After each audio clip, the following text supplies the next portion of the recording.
يا نفس إن لم تظفري لا تجزعي.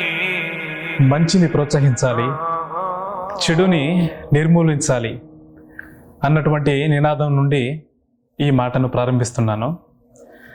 ప్రస్తుత పరిస్థితులు ఎలా ఉన్నాయంటే, ఎన్ని నోర్లుంటే అన్ని మైకులు అయిపోయాయి. ప్రతి ఒక్కరూ స్పీకర్లు అయిపోయారు, పండితులు అయిపోయారు, మేధావులు అయిపోయారు.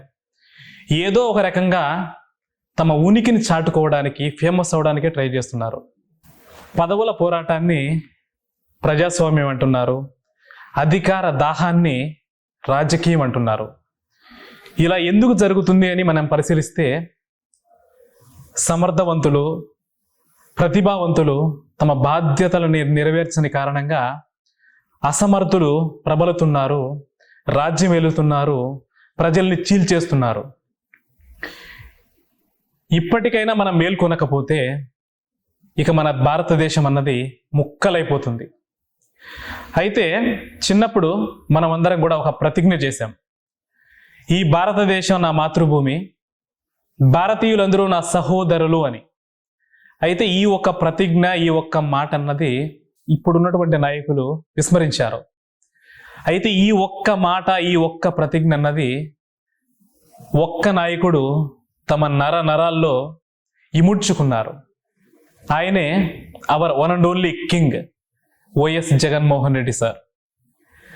ఆయన రాజకీయ తన యొక్క ప్రయాణం మొదలైన దగ్గర నుండి అలుపెరగని యుద్ధాన్ని చేస్తున్నారు. దేనికోసం ఈ పోరాటం చేస్తున్నారని మనం గమనిస్తే, డబ్బు కోసమా? కాదు.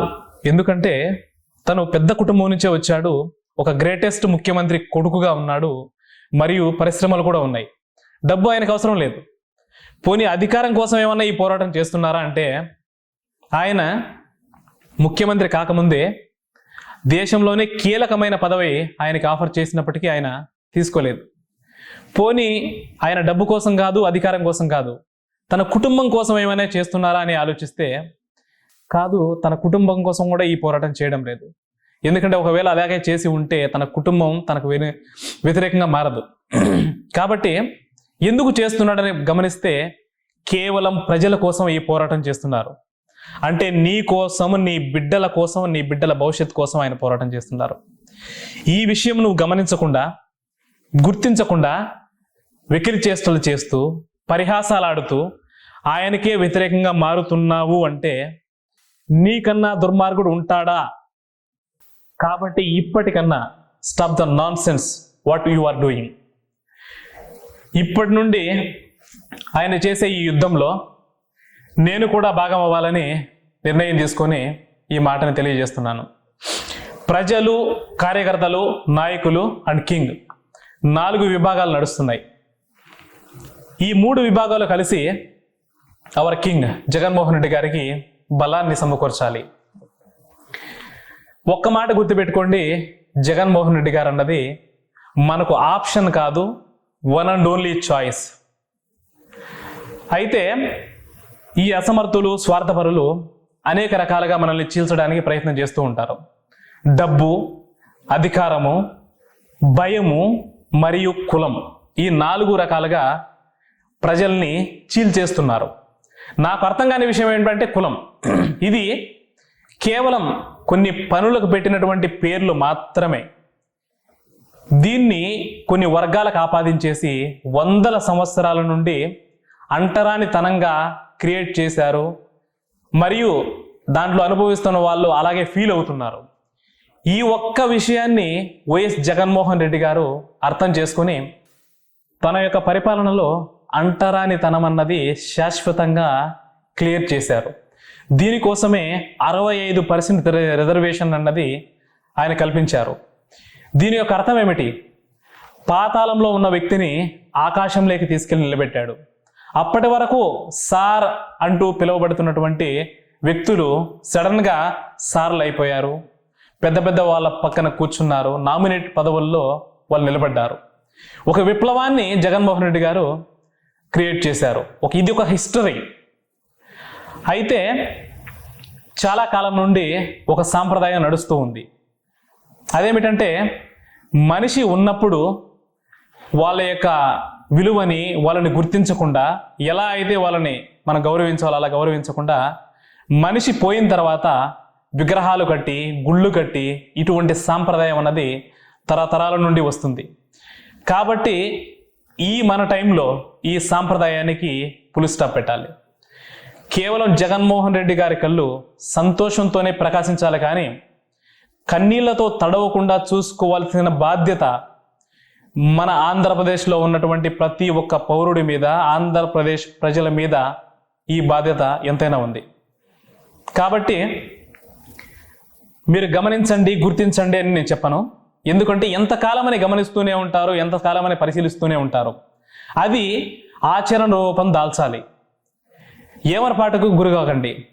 ఏమరపాటు అన్నది ఎంత భయంకరంగా ఉంటుందంటే, ఒక చిన్న యథార్థ సంఘటన మనం తెలుసుకొని తీరాలి. ఒక కట్టెలు కొట్టే వ్యక్తి తన యొక్క జీవన విధానం ఎలా ఉండేదంటే, అడవికి వెళ్ళి కట్టెలు కొట్టి తన జీవితాన్ని, తన కుటుంబాన్ని పోషిస్తూ ఉండేవాడు. అయితే అతను తన రోజు లాగానే అడవికి వెళ్ళాడు, కట్టెలు కొట్టాడు. అయితే ఏమరపాటులో ఉన్నాడు. తను అలాగే ఆ కట్టెల్ని మోపు కట్టాడు. అయితే అతనికి తెలియలేదు, ఆ మోపులు, కట్టెల మోపులో ఒక పాము కూడా ఇరుక్కుపోయింది. అయితే ఏమరపాటులోనే ఎత్తుకున్నాడు, ఇంటికి తీసుకెళ్లి వేశాడు.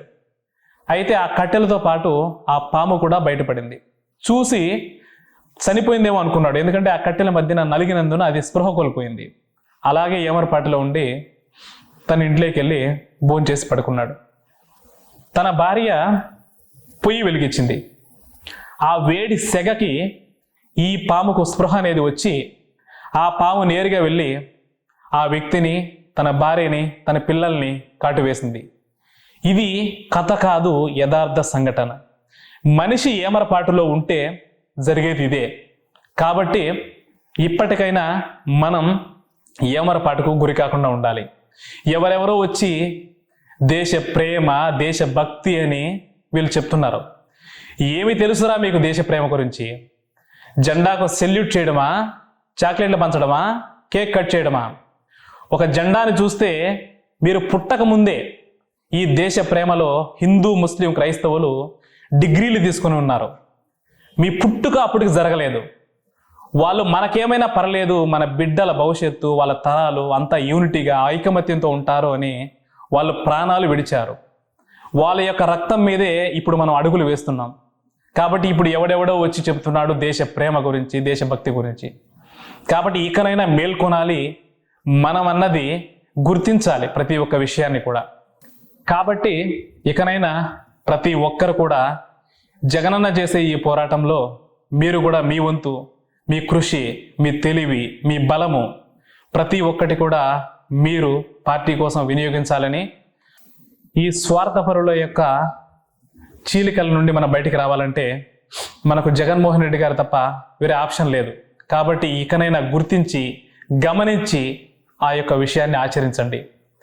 ఇక నుండి నేను ప్రశ్నిస్తాను, ప్రతి సబ్జెక్ట్ మీద కూడా నేను మాట్లాడతాను. ఎవడైనా సరే ఈ రాష్ట్రంలో సమాధానం చెప్పగలమన్న ధైర్యం మీకుంటే గెట్ రెడీ బాయ్స్.